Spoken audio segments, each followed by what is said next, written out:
Waterloo bridge पर 7 सितंबर 1978 को लगभग 2:52 बजे लंदन में कुछ असंभव हुआ। एक आदमी को दिन के उजाले में एक छोटे, स्पष्ट रूप से हानिरहित छतरी से हमला किया गया था। पीड़ित कोई और नहीं बल्कि जॉर्जी मार्कोव, एक प्रसिद्ध बुल्गेरियन विरोधी थे।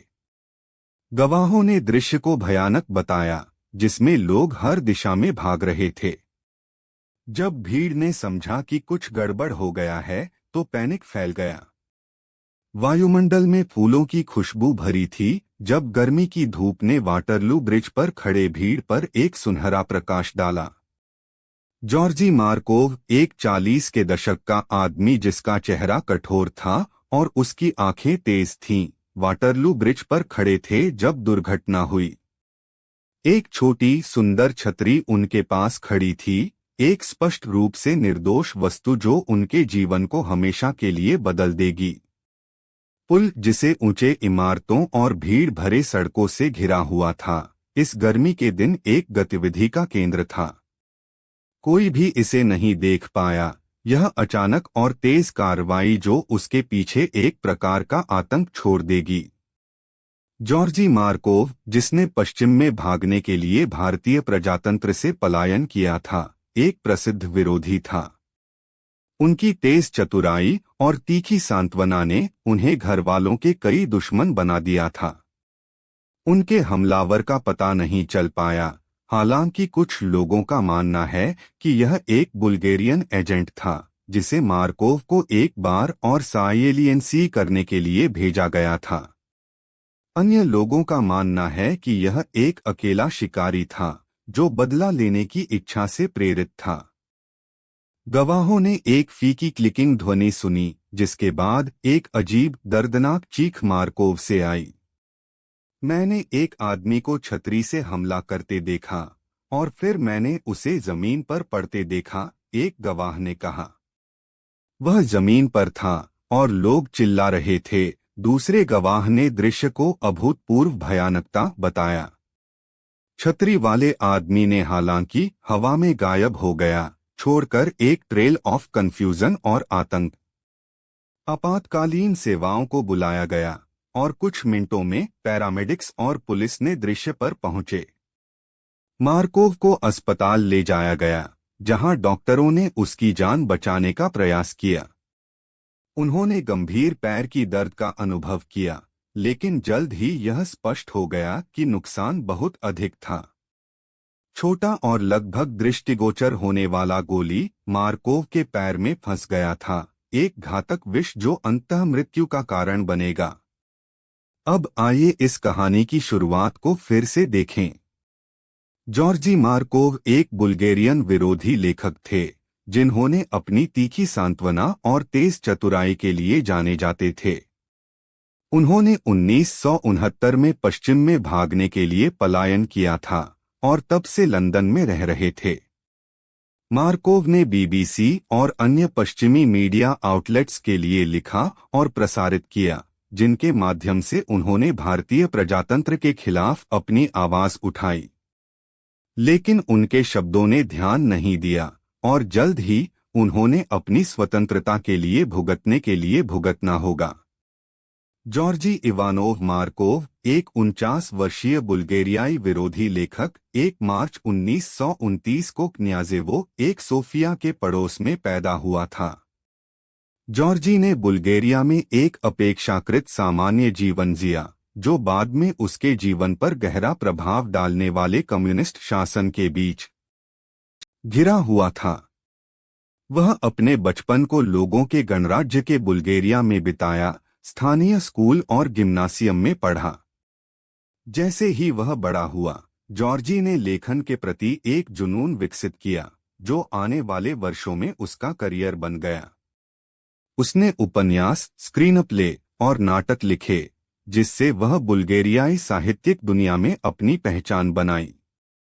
जॉर्जी की बढ़ती प्रसिद्धि के बावजूद जॉर्जी मार्कोव ने एक साधारण जीवन जिया, जिसकी पत्नी एनाबेल से शादी की थी और बुल्गेरियाई राज्य के लिए एक उपन्यासकार और स्क्रीनराइटर के रूप में काम किया।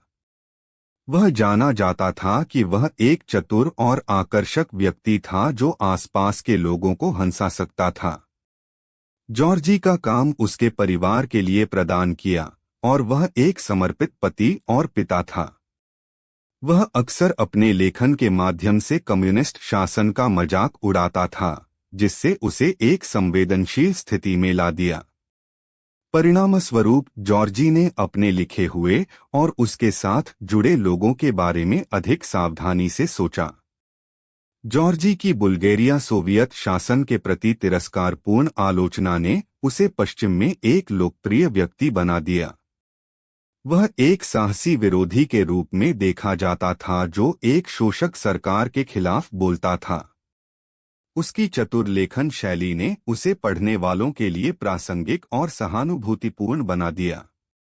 उसके परिवार और दोस्त उसकी साहसिकता और निर्णय की प्रशंसा करते थे। जॉर्जी की जोखिम उठाने की इच्छा ने उसे कई लोगों की आंखों में एक आकर्षक और प्रशंसनीय व्यक्ति बना दिया। जॉर्जी के संबंध उसके जीवन का एक महत्वपूर्ण हिस्सा थे।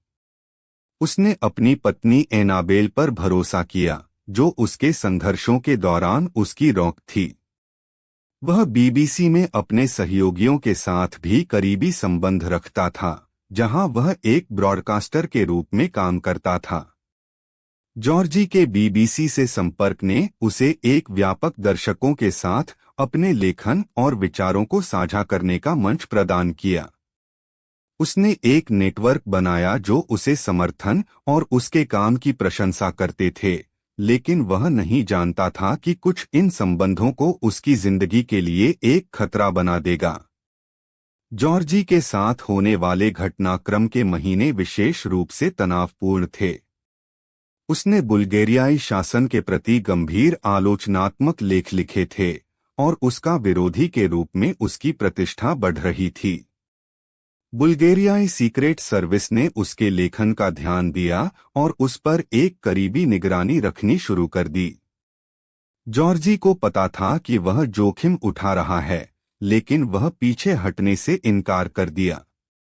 उसने लिखना और शासन के खिलाफ बोलना जारी रखा, लेकिन वह महसूस नहीं कर सका कि वह देखा जा रहा था। जॉर्जी अपने दैनिक दिनचर्या में जाते समय उसने अजीब घटनाओं को महसूस करना शुरू किया। वह अपने पत्रों को छेड़छाड़ किया हुआ पाता था और उसका फोन बजता था, लेकिन कोई नहीं था। जॉर्जी को लगा कि कुछ गलत है, लेकिन वह नहीं जानता था कि यह क्या था। उसने अपनी पत्नी को अपने चिंताओं के बारे में बताया, लेकिन वह उसके शांत व्यवहार से आश्वस्त हो गई। जॉर्जी के दोस्त और सहयोगी शासन के खतरे के बारे में अनजान थे और उन्होंने जॉर्जी के खिलाफ लड़ाई में उसे समर्थन दिया। लेकिन जॉर्जी वाटरलू ब्रिज पर उस दिन चल रहा था। वह नहीं जानता था कि उसकी जिंदगी एक गंभीर बदलाव के लिए तैयार हो गई है। हाँ, यहाँ हम हैं, लंदन में 7 सितंबर 1978 को। सूरज वाटरलू ब्रिज पर धीरे धीरे गिर रहा था, जिससे केंद्रीय लंदन की गलियों में एक गर्म नारंगी रोशनी फैल रही थी। हवा ताजगी से भरी हुई थी, जिसमें ताजे काटे हुए घास की खुशबू और गाड़ियों के धुएं की खुशबू मिल रही थी। लोग अपने दैनिक कार्यों में व्यस्त थे, जिससे बातचीत और यातायात की आवाजें हवा में भरी हुई थीं। यह सिर्फ एक अन्य दिन था लंदन में। जॉर्जी मार्कोव 1969 से लंदन में रह रहे थे, जो BBC world service, radio free Europe और डॉयचे वेले के लिए एक ब्रॉडकास्टर और पत्रकार के रूप में काम कर रहे थे। उन्होंने अपने लेखन और ब्रॉडकास्टिंग के माध्यम से बुल्गारियाई सरकार के खिलाफ अपनी आलोचना को बढ़ावा दिया था। मार्कोव को कई चेतावनियां मिली थीं कि वह अपने बुल्गारियाई गतिविधियों को बंद करें, लेकिन उन्होंने पीछे हटने से इनकार कर दिया। वह एक गर्वित विरोधी थे और वह सरकार के खिलाफ बोलने के लिए प्रतिबद्ध थे। उनके लेखन और ब्रॉडकास्टिंग ने उनकी मृत्यु से पहले कुछ सालों में बुल्गारिया सोवियत शासन के खिलाफ उनकी आलोचना को बढ़ावा दिया था। उस दिन के उस समय के आसपास 2 बजे के आसपास जॉर्जी मार्कोव की हत्या हुई थी। वह वाटरलू ब्रिज पर एक बस स्टॉप पर रुके थे, जहां एक आदमी ने माफी मांगी और अपना छतरी गिरा दिया। गवाहों ने बताया कि मार्कोव ने अपने पैर में एक तेज दर्द महसूस किया, लेकिन उन्होंने उसे देखा नहीं। उन्होंने देखा कि कोई नहीं है और उन्होंने सोचा कि दर्द छतरी से हुआ होगा। मार्कोव ने बीबीसी के ऑफिस में वापस जाने का फैसला किया, लेकिन उनकी स्थिति जल्द ही खराब हो गई। उन्हें यूनिवर्सिटी कॉलेज हॉस्पिटल में ले जाया गया, जहां उन्होंने 4 दिन बाद मृत्यु हो गई। इस अपराध की सबसे हैरान करने वाली बात यह है कि एक जहरीला गोला छतरी के माध्यम से दिया गया था। गवाहों ने बताया कि जो आदमी छतरी गिरा रहा था वह एक लंबा और पतला आदमी था, जिसका सिर खाली था, लेकिन उस समय कोई भी उसे ध्यान नहीं दिया। यह नहीं पता चला जब तक कि मार्कोव की पत्नी एनाबेल अप्रैल 1979 में बोलेंगे कि सच्चाई का पता चल गया। उन्होंने बताया कि मार्कोव ने उन्हें बताया था कि छतरी वाले आदमी के बारे में और कैसे उन्होंने अपने पैर में एक तेज दर्द महसूस किया। यह एक छोटा सा गोला, जो एक चावल के दाने से भी छोटा था, जो जहर को देने के लिए उपयोग किया गया था, और यह एक टीम के विशेषज्ञ पैथोलॉजिस्ट को पता लगाने में लगा कि क्या वास्तव में हुआ था। पुलिस ने पहले से ही सीन पर प्रतिक्रिया दी, जो मार्कोव के गिरने के स्थान Saint James Park tube station पर दौड़े, जहां उन्हें सेंट थॉमस हॉस्पिटल ले जाया गया, जहां उन्होंने 4 दिन बाद मृत्यु हो गई।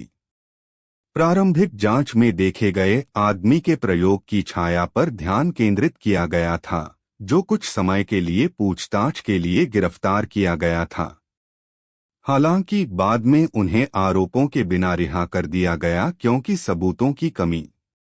पुलिस ने मूल रूप से मामले को एक दुर्भाग्यपूर्ण दुर्घटना माना, लेकिन अधिक जानकारी के आने के साथ वे शिकारी की गतिविधि का संदेह करने लगे।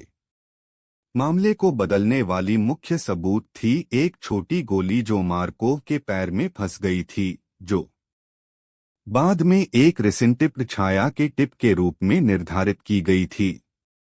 यह खोज एक पुनर्विचारित जांच में एक नए मार्कोव की हत्या की जांच में एक नवीनीकरण का कारण बनी, और पुलिस ने शुरू में माना कि उनकी मृत्यु एक दुर्घटना नहीं थी। गोली के आगे के विश्लेषण से पता चला कि यह दुर्घटनावश नहीं बनाया गया था, बल्कि नुकसान का कारण बनाने के लिए यह पता चला कि इसके केंद्र में एक छोटा सा छेद था, जो इसकी सटीकता का संकेत था। यह मुख्य सबूत पुलिस को मामले को फिर से जांचने और एक स्पष्ट हमले की संभावना पर विचार करने के लिए मजबूर किया। मुख्य संदिग्ध इस मामले में थे जिन व्यक्तियों के साथ बुल्गारियाई सीक्रेट सर्विस और केजीबी के संबंध थे। एक लीड पर ध्यान केंद्रित किया गया था, एक बुल्गारियाई देशद्रोही नामित व्लादिमीर कोस्टोव, जो बुल्गारियाई सीक्रेट सर्विस के साथ संबंधों का माना जाता था। दूसरा संदिग्ध एक बुल्गारियाई राजनयिक नामित बोगडन चेचोव था, जो शांतिपूर्ण विरोधियों को चुप कराने के लिए हिंसा का उपयोग करने के इतिहास के लिए जाना जाता था। पुलिस ने एक अनाथ एजेंट या एक समूह की संभावना पर भी विचार किया, जो स्वतंत्र रूप से मार्कोव की हत्या करने के लिए कार्य कर रहे थे। जांच जारी रहने के साथ पुलिस ने अधिक सबूत इकट्ठा किए और कई महत्वपूर्ण गवाहों से मुलाकात की। रेड हेरिंग, जो जांच में कई महीनों का समय बर्बाद किया गया था, वह एक पुराने MI6 अधिकारी नामित किम फिल्बी के साथ एक गलत नेत्र की ओर से था। फिल्बी को केजीबी के साथ संबंधों का माना जाता था और कई खुफिया गतिविधियों में शामिल होने का संदेह था। पुलिस ने महीनों के लिए फिल्बी के